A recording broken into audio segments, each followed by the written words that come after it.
ಇವತ್ತು ವರ್ಷದ ಮೊದಲನೇ ಚಂದ್ರಗ್ರಹಣ ಕೇತುಗ್ರಸ್ತ ಚಂದ್ರಗ್ರಹಣದಿಂದ ಭಾರೀ ಕುತೂಹಲ ಇದೀಗ ಹೆಚ್ಚಾಗ್ತಾ ಇದೆ. ರಕ್ತ ಚಂದಿರ ಇವತ್ತು ನಾವು ಕೂಡ ನೋಡಬಹುದಾ ಅಂತ ಹೇಳಿ ಭಾರತದ ಜನ ಕಾಯ್ತಿದ್ದಾರೆ.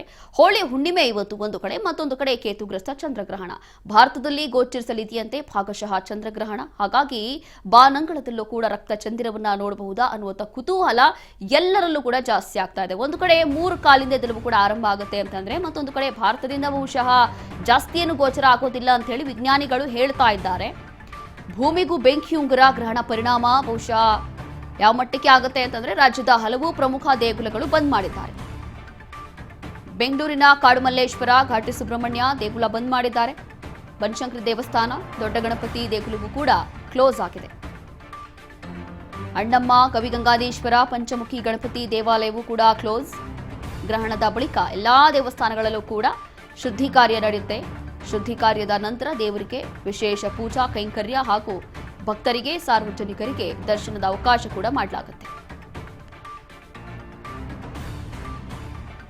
ಕೇತುಗ್ರಸ್ತ ಚಂದ್ರಗ್ರಹಣ ಇವತ್ತು. ಹಾಗಾಗಿ ಕೆಲವೊಂದು ಶಾಸ್ತ್ರದ ಪ್ರಕಾರ, ಕೆಲವೊಂದು ಪದ್ಧತಿಯ ಪ್ರಕಾರ ಚಂದ್ರಗ್ರಹಣ ಇರಲಿ ಅಥವಾ ಸೂರ್ಯಗ್ರಹಣ ಇರಲಿ, ಇಲ್ಲಿ ದೇವಸ್ಥಾನಗಳನ್ನ ಆ ಒಂದು ಸಮಯ ನೋಡಿ ಬಂದ್ ಮಾಡ್ತಾರೆ. ಇದೀಗ ಇವತ್ತೂ ಕೂಡ ಕೆಲವೊಂದು ದೇವಸ್ಥಾನಗಳನ್ನ ಬಂದ್ ಮಾಡ್ತಿದ್ದಾರೆ. ಭಾರತದಲ್ಲೂ ಕೂಡ ಬಹುಶಃ ಚಂದ್ರಗ್ರಹಣ ಗೋಚರಿಸುತ್ತೆ, ನೋಡ್ಬೋದು ಅಂತ ಹೇಳಲಾಗ್ತಾ ಇದೆ. ಆದರೂ ಕೂಡ ಬೇರೆ ದೇಶಗಳಲ್ಲಿ ಇದನ್ನ ಅತಿ ಹೆಚ್ಚಾಗಿ ನೋಡಬಹುದು. ಆದರೆ ನಮ್ಮ ಭಾರತದಿಂದ ಎಲ್ಲೋ ಒಂದು ಸ್ವಲ್ಪ ಹೊತ್ತು ಕಾಣಿಸ್ಬೋದು ಅಂತ ಹೇಳಿ ವಿಜ್ಞಾನಿಗಳು ಹೇಳ್ತಾ ಇರುವಂಥದ್ದು. ಲಕ್ಷ್ಮೀ ನರಸಿಂಹ ದೇವಸ್ಥಾನದ ಪ್ರಧಾನ ಅರ್ಚಕರು ಕೂಡ ಮಾತನಾಡಿದ್ದಾರಂತೆ. ಏನು ಹೇಳಿದ್ದಾರೆ ಬನ್ನಿ ನೋಡೋಣ. ಸ್ವಯಂ ವ್ಯಕ್ತ ಸ್ವರೂಪಾಯ ಸರ್ವಾರ್ಥ ಸುಖದಾಯನೆ ನಿತ್ಯ ಕಲ್ಯಾಣ ತೃಪ್ತಾಯ ಮಾಲೋಲಾಯಸ್ತು ಮಂಗಳಂ. ಭಕ್ತಾದಿಗಳಲ್ಲಿ ವಿಜ್ಞಾಪನೆ. ಇವತ್ತು ಬೆಳಗಿನ ಜಾವ ಇವತ್ತು 2 ವಿಶೇಷ ನರಸಿಂಹ ದೇವಸ್ಥಾನದಲ್ಲಿ.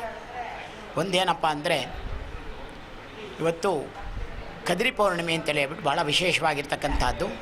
ಬೇಕಾದಷ್ಟು ನರಸಿಂಹಸ್ವಾಮಿ ದೇವಾಲಯಗಳಲ್ಲಿ ಇವತ್ತಿನ ದಿವಸ ಬ್ರಹ್ಮೋತ್ಸವ ನಡೀತಾ ಇರುತ್ತೆ ಮೊದಲನೇದಾಗಿ.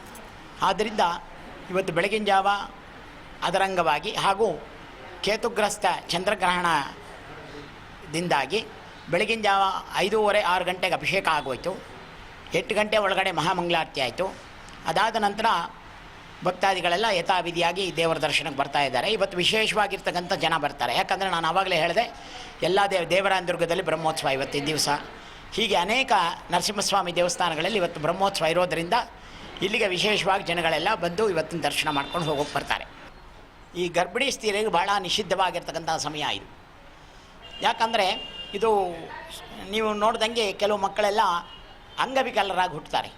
ಈ ಅಂಗವಿಕಲರಾಗಿ ಹುಟ್ಟತಕ್ಕಂಥದ್ದು ಯಾಕಪ್ಪ ಅಂತ ಹೇಳಿದಾಗ, ಈ ಒಂದು ಗ್ರಹಣ ಸಮಯದಲ್ಲಿ ಆ ಹೆಣ್ಣು ಮಕ್ಕಳುಗಳು ಗರ್ಭಿಣಿ ಆಗಿರ್ತಕ್ಕಂಥವ್ರು ಹೊರಗಡೆ ಬರಬಾರ್ದು. ಆ ರೇಸ್ ಯಾವಾಗ ಬಿದ್ದಾಗ ಏನಾಗುತ್ತೆ, ಆ ಹೊಟ್ಟೆನಲ್ಲಿರ್ತಕ್ಕಂಥ ಮಗುಗೆ ಎಫೆಕ್ಟ್ ಆಗುತ್ತೆ. ಆದ್ದರಿಂದ ಅವರು ಹೊರಗಡೆ ಬರಬಾರ್ದು ಅಂತೇಳಿ ಹೇಳ್ಬಿಟ್ಟು ಶಾಸ್ತ್ರ ಹೇಳ್ತಾ ಇದ್ದೀವಿ.